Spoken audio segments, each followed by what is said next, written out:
এ রাজ্যের বর্তমান যা পরিস্থিতি, রাজ্য সরকার কার্যত বিভিন্ন সময় বিব্রত হচ্ছেন, বিরক্ত হচ্ছেন বিরোধীদের আক্রমণের পরিপ্রেক্ষিতে। কিন্তু প্রশ্ন হচ্ছে, রাজ্যের আইন শৃঙ্খলার প্রশ্নে নানান কথা উঠছে। কেন উঠছে? কল্যাণী রথতলাতে বাজি কারখানায় মৃতের সংখ্যা অন্তত 4, আহত সংখ্যা বেশ কয়েকজন। যদিও তৃণমূল কংগ্রেসের পক্ষ থেকে বলা হচ্ছে এরকম বিক্ষিপ্ত ঘটনা রাজ্যে 2-4 জায়গায় ঘটতেই পারে, তাহলে ঘনবসতি জনবহুল এলাকাতে বাজি কারখানা ছিল এটাই প্রমাণ করে। রানাঘাট পুলিশ জেলার মধ্যে পড়ে কল্যাণী, যে যা কল্যাণীর ইতিহাস রাজনৈতিকভাবে গুরুত্বপূর্ণ। কল্যাণীতে এইমস রয়েছে, তাহলে সেখানে বাজি কারখানা পুলিশ কী করছিলেন, সেখানকার গোয়েন্দা কী করছিলেন, ডিআইডি কী করছিলেন, রাজ্যের সিআইডি কী করছিলেন, এই প্রশ্ন উঠবেই। একটার পর একটা প্রাণ ঝরে পড়ছে জনবসতি এলাকায়, প্রশাসন জানে না নাকি নাকে সর্ষের তেল দিয়ে ঘুমাচ্ছে, এই প্রশ্ন তো হবেই। আমরা বলছি না যে প্রতিবেশী রাষ্ট্রে যা ঘটছে এ বাংলায় সেটা ঘটছে না, বলছি না। আমরা বলছি যে পশ্চিমবঙ্গের ঘটনাক্রম, ঘটনার প্রভাব কল্যাণীর রথতলাতে যা ঘটেছে অত্যন্ত মর্মান্তিক, দুঃখজনক। তদন্ত কি হয়? তদন্ত হচ্ছে, এগোচ্ছে, তারপর হচ্ছে তদন্ত রিপোর্ট জনমানুষ বা মানুষ সমাজ ব্যবস্থা জানতে পারছে না, এ প্রশ্ন উঠবেই। আমরা বিভিন্ন সময় ঘটনা দেখেছি, খাগড়াগড়ের ঘটনা দেখেছি, যে খাগড়াগড় বর্ধমান শহর থেকে 1 কিলোমিটারের মধ্যে, যেখানে বারবার বলছি কথাটা, সেই দেশের তৎকালীন প্রাক্তন প্রধানমন্ত্রী শেখ হাসিনাকে হত্যার ছক কষা হয়েছিল এবং খাগড়াগড়ের বাড়ি থেকে ব্লাস্ট হয়েছিল এবং বিপুল অস্ত্র উদ্ধার হয়েছিল। পরবর্তীকালে এনআইএ এসেছিল। আবার বলছি কথাটা, অজিত দোভাল ভারতবর্ষের জাতীয় নিরাপত্তা উপদেষ্টা, তিনি এসেছিলেন। সদরঘাটে সেগুলো ব্লাস্ট করানো হয়েছিল, এনএসজি এসেছিল, আইবি এসেছিল। কি এ রাজ্যের এই ঘটনাগুলো 2014 সালে কথা বলছি, 2014 বা 15 কথা বলছি আপনাদের। তাহলে পরপর ভূপতিনগরে বাজি কারখানা বিস্ফোরণ, মৃতের সংখ্যা বেশ কয়েকজন, তোলপাড় হলো।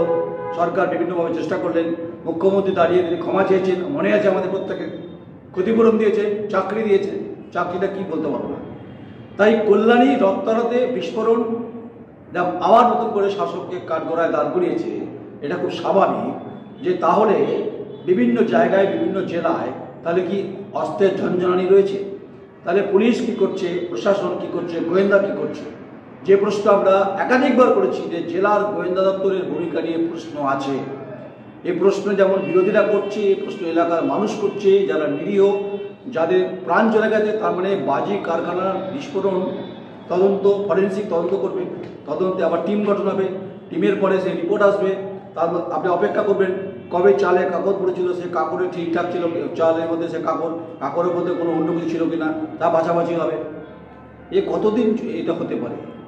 সরকার যখন এত কথা বলছেন, সরকার বলছে শিল্প হবে, সরকার বলছে যে এখানে বিনিয়োগের পরিবেশ রয়েছে, কিন্তু পশ্চিমবঙ্গে যেভাবে বাজি কারখানার যা ঘটনাগুলো ঘটছে, যা বিরোধীরা বারবার আক্রমণ করছে, যে বাজি শিল্প এবং হচ্ছে যা আতুরঘরে পরিণত হয়েছে, এটা কি শুনতে কি ভালো লাগছে?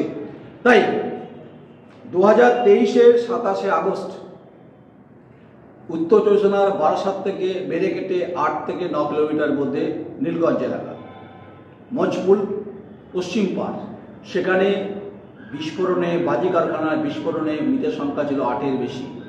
সেই সময় এই সংবাদ আমরা করেছিলাম দ্য কোয়েডির তরফ থেকে, এবং এমনকি মৃতদেহ অংশ, দেহ ছিন্ন বিচ্ছিন্ন হয়েছিল, তদন্ত হয়েছে, সমস্ত পলিটিক্যাল পার্টি এসেছিলেন। আলটিমেট মজপুল উত্তর চব্বিশ পরগনার দত্তপুকুর, সেই সময় দত্তপুকুর ফাঁড়ি যিনি ওসি দায়িত্বে ছিলেন, তাকে সরকার সরিয়ে দেয়। কিন্তু সেই মৃত্যু দর্দনাক ঘটনা আজও আমি সাংবাদিক হিসাবে রিপোর্টিং করার পর বলতে পারিনি। তাই আপনাদেরকে 2023-এর আমি 28 আগস্ট গেছিলাম, সেই সংবাদ, সেই রিপোর্টিং আপনাদের আরেকবার দেখিয়ে দেবো যে কি সেদিন কী ছিল। পাশেই কলকাতা, অর্থাৎ দমদম এয়ারপোর্ট, ওপর দিয়ে বিমান যাচ্ছে। বারাসাত থেকে কিছু দূরে দত্তপুকুর, নীলগঞ্জ থেকে একটু ভেতরে মজপল পশ্চিম পাড়া। কী হতো এখানে? নিশ্চয়ই এখানে কোনো শিল্প কলকারখানা ছিল না, এখানে বোমা শিল্পের কারখানা ছিল। অনেকে বলছেন এখানে বিভিন্ন মানুষ এই পেশার সঙ্গে তারা যুক্ত থাকতেন পেটে ভাতের জন্য। তাই যতবারই বিস্ফোরণের কথা আলোচনা হবে, মৃতের সংখ্যা এখন অবধি নয়। ততবারই বর্ধমান জেলার 2014 তখন জেলা ভাগ হয়নি, 2 অক্টোবর খাগড়াগড়ে বিস্ফোরণের ঘটনাস্থলে একজন মারা গেছিল, পরে একজন মারা যায়। 31 জন অ্যাকিউজ, তার মধ্যে প্রত্যেকে সাজা হয়েছে। সেখানে ছিল জামায়াতুল মুজাহিদিন, বাংলাদেশের নিষিদ্ধ জঙ্গি সংগঠন। শেখ হাসিনাকে হত্যার ছক বর্ধমানে বসে তারা বীজ বুনেছিলেন। শিমুলিয়া মাদ্রাসা, তারপরে এনএসজি এবং ভারতবর্ষে জাতীয় নিরাপত্তা উপদেষ্টা অজিত দোভাল সে সময় এসেছিলেন। ক্ষতিগ্রস্ত হয়েছেন আপনারা।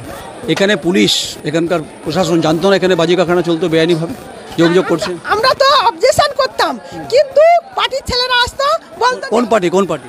ওই টিএমসি আসতো, এসে বলতো কিছু হবে না। 1.5 মাস হলো ওরা জিতে আছে এখানে। ওরা কি করবে? ওদের কোনো এখন হাত আছে নাকি? আপনার কে গেছে?